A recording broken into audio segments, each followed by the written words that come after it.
कैसे होती है, तो इस विषय में गीता में श्लोक है, क्या है, क्या कहते हैं कि यज्ञात् भवति पर्जन्यः, अर्थात यज्ञ से वृष्टि होती है। पर्जन्यादन्न संभवः, अर्थात जब वृष्टि होती है तो प्रभुत मात्रा में अन्न उत्पन्न होता है। और अन्नाद भवन्ति भूतानि, अर्थात उस अन्न को खा करके प्राणी उत्पन्न होते हैं। और यज्ञात् कर्म समुद्भव, अर्थात यज्ञ से सारे के सारे कर्म होते हैं। मैंने कहा कि यज्ञ से वृष्टि होती है तो क्यों होती है, अर्थात घृत के सूक्ष्म परमाणु अग्नि की सहचर्या से ऊपर जाते हैं और ऊपर का वातावरण ठंडा होता है। घृत जाकर के जलीय परमाणुओं के साथ में ठंडक जब प्राप्त होती है तो घृत जमता है तो जलीय कण भारी होते हैं, और जब भारी होते हैं तो वृष्टि होने प्रारंभ, अर्थात वे सारे के सारे इकट्ठे होने प्रारंभ हो जाते हैं तो वृष्टि होने प्रारंभ हो जाती है। और जब वृष्टि होती है तो केवल यही नहीं, यज्ञ का किया हुआ समस्त ब्रह्मांड में व्याप्त होता है। अब आप कहोगे कि कैसे, कि जैसे यज्ञ से वृष्टि होती है, वृष्टि होने के बाद में जल नीचे आया और हमारी फसलों को गया, पक्षियों को लिए गया, ये नदियों में बहा और नदियों में बहने के बाद में कहां तक जाता है, यह जल समुद्र तक जाता है। अर्थात जब हम यज्ञ करते हैं तो हमारे यज्ञ किया हुआ अंश कहां तक जाता है, समस्त प्राणियों के लिए जाता है। इसीलिए यज्ञ संसार का सबसे श्रेष्ठतम और महानतम कर्म है। अयम यज्ञो भुवनस्य नाभि, यह यज्ञ ही संसार की नाभि है, केंद्र है। तो कैसे, एक कबीरदास जी के विषय में एक चर्चा आती है, क्या कहते हैं कि चलती चाकी देख कर दिया कबीरा रोय, दो पाटुन के बीच में साबुत बचा न कोय। ऐसी अवस्था को देख करके जब कबीर खड़ा हुआ रो रहा है, बेटा कमाल एक कदम और आगे बढ़ा, आगे बढ़ करके देख करके क्या कहता है कि चलती चाकी देख कर कमाल रहा ठटाय, मानी पासे जो रहे बाकी पिसे बलाय। अर्थात जो कीली के पास में, वाणी के पास में जो दाने पहुंच जाते हैं वे बचे रहते हैं, और जो दूर भागते हैं वे पिस जाते हैं। इसलिए क्या कहा कि जो अयम यज्ञो भुवनस्य नाभि, यज्ञ संसार की नाभि है, इसे जो जुड़ता है परमात्मा उसकी रक्षा करता है। क्या कहते हैं कि जैसे पहाड़ जैसी विपत्ति आने के पश्चात में व्यक्ति कभी घबराता नहीं है। इसका एक जीता जागता उदाहरण संसार के अंदर, जिस समय भारतवर्ष के अंदर एक त्रासदी हुई, भोपाल गैस कांड हुआ। आप लोगों को शायद पता होगा, सुना होगा, भोपाल गैस कांड, जिसमें एक रात्रि के अंदर न जाने कितने हजारों आदमी काल कलवित हो गए थे। जिस समय काल कलवित हुए वहां पर एक परिवार और भी रहता था।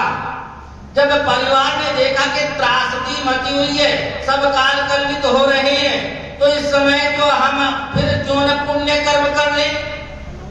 तो पुण्य कर्म करने के लिए प्रवृत्त हुए। उन्होंने तुरंत क्या किया, अपना हवन कुंड लगाया, सामग्री इकट्ठी की, गौ पास में बांधी, और बांधने के बाद में तुरंत यज्ञ करना प्रारंभ कर दिया। जब यज्ञ करना प्रारंभ कर दिया, उधर गैस का रिसाव भी चलता रहा, लेकिन जो परिवार जो का त्यों सुरक्षित रहा, परमात्मा ने उसकी रक्षा की। लेकिन रक्षा होने के बाद में जब वहां पर देखा गया, देखने के बाद में कहा गया कि भाई एक परिवार यहाँ पर ऐसा भी है जो आज भी जीवित है, अर्थात गैस का प्रभाव उस परिवार के ऊपर नहीं पड़ा है। तब उन्होंने कहा कि ऐसा है तो चलो हम उसको देखना चाहते हैं। सारे के सारे व्यक्ति उस परिवार में गए, और परिवार में जाने के बाद में कहा कि भाई आप जो सुरक्षित रहे, आप कैसे रहे। देखो जी हम सुरक्षित रहे तो केवल इस यज्ञ की महिमा है, इस यज्ञ के कारण से हम सुरक्षित रह गए हैं। क्या आपके यज्ञ में इतनी ताकत है? तो हाँ हमारे यज्ञ में इतनी ताकत है। उन्होंने कहा कि आप यज्ञ करने के लिए बैठो और हम दोबारा आपकी तरफ को गैस छोड़ना प्रारंभ करेंगे, तब हम आपके यज्ञ की ताकत देखेंगे। जो एक बार मौत के मुंह से बच करके आया हो वो व्यक्ति दोबारा कहेगा कि भाई हाँ गैस छोड़ो मेरी ओर को और मैं बैठा हूं आप में। उसने कहा कि हाँ मैं यज्ञ के लिए बैठा हूं, आप गैस का रिसाव करो, मैं तैयार हूं। वैज्ञानिकों ने क्या किया, गैस का रिसाव उधर की ओर को किया और वो परिवार वहां पर सुरक्षित बचा रहा। इसीलिए क्या करना चाहिए, गौ के घृत से यज्ञ करना चाहिए। यहां तक कहा गया है कि यदि कंडे हों तो वे भी गौ के गोबर के हों, और गौ का घृत ही क्या करता है, आपने देखा होगा शोधन। आज कहते हैं क्या है कि हमारी ओजोन परत में छेद हो गया है। संसार का आज कोई भी मसाला ऐसा नहीं है जो आज ओजोन परत को छेद को भर सकता है नहीं कोई। सब पढ़े लिखे बैठे हैं, एक भी परिवार मुझे एक भी वैज्ञानिक ऐसा बता दे कि हाँ ओजोन परत के छिद्र को हम भर सकते हैं। सुरेंद्र जी है कोई ऐसा? लेकिन नहीं, यदि ताकत है तो यज्ञ में और गौ के घृत में तो वो ताकत है जो आज हमारे इस ओजोन परत को भी सुरक्षित कर सकता है। सूर्य से आने वाली पराबैंगनी किरणों को रोकने में सक्षम है। लेकिन क्या है कि यदि यज्ञ होए तो ऐसे केवल इतने मात्र यज्ञ से नहीं। मैं आज आप लोगों को कह देना चाहता हूं, आज मुसलमान हैं यज्ञ नहीं करते, ईसाई हैं यज्ञ नहीं करते हैं, और हमारे अड़ोस पड़ोस वाले जितने भी हैं यज्ञ के प्रति आस्था तो है, लेकिन यज्ञ साल में एक बार, दो बार, 4 बार, इससे ज्यादा यज्ञ नहीं करते। ध्यान देना, हम आंख से तो, नासिका से तो, मुख से तो, पायुपस्थ से तो, कान से तो, क्या हमारे कान से मैल नहीं निकलता है? नासिका से दुर्गंध वायु नहीं निकलती है, मुख से दुर्गंध नहीं निकलती है, पायुपस्थ से वातावरण को क्या हम दूषित नहीं करते हैं? ऐसा कौन सा मुसलमान है जिसके अंगों से जो शुद्ध पवित्र वायु निकलती है? ऐसा कौन सा ईसाई है जिसके जो अंगों से पवित्रता झलकती हो?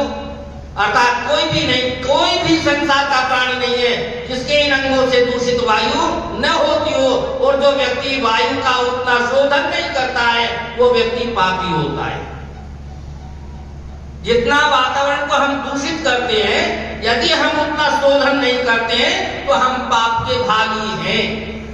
और पाप के लिए जी क्या करोगे?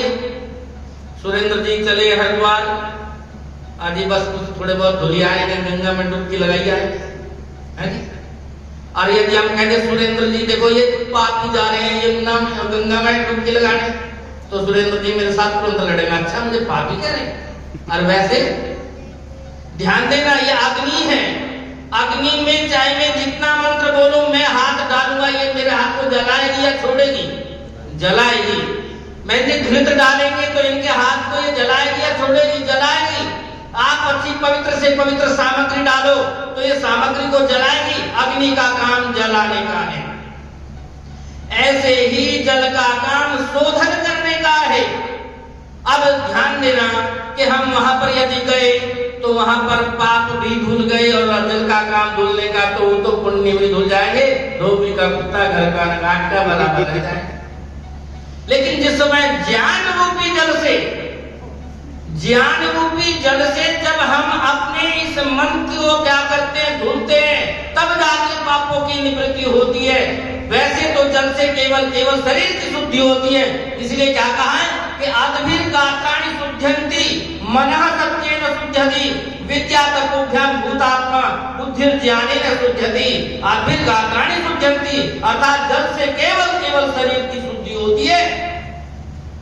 मनः सत्येन शुद्ध्यति, यदि मन की शुद्धि चाहते हो तो सत्य को जीवन में अपनाना पड़ेगा तो मन की शुद्धि होगी। विद्या तपोभ्याम, विद्या और तप से भूतात्मा अर्थात आत्मा की शुद्धि होती है। और बुद्धि ज्ञाने में शुद्धि, यदि बुद्धि की शुद्धि होती है, केवल ज्ञान से शुद्धि होती है और किसी चीज से शुद्धि होने वाली नहीं है। तो इसीलिए क्या करना चाहिए, हमें नित्य प्रति यत्न करना चाहिए। अब एक बार याज्ञवल्क्य ऋषि के पास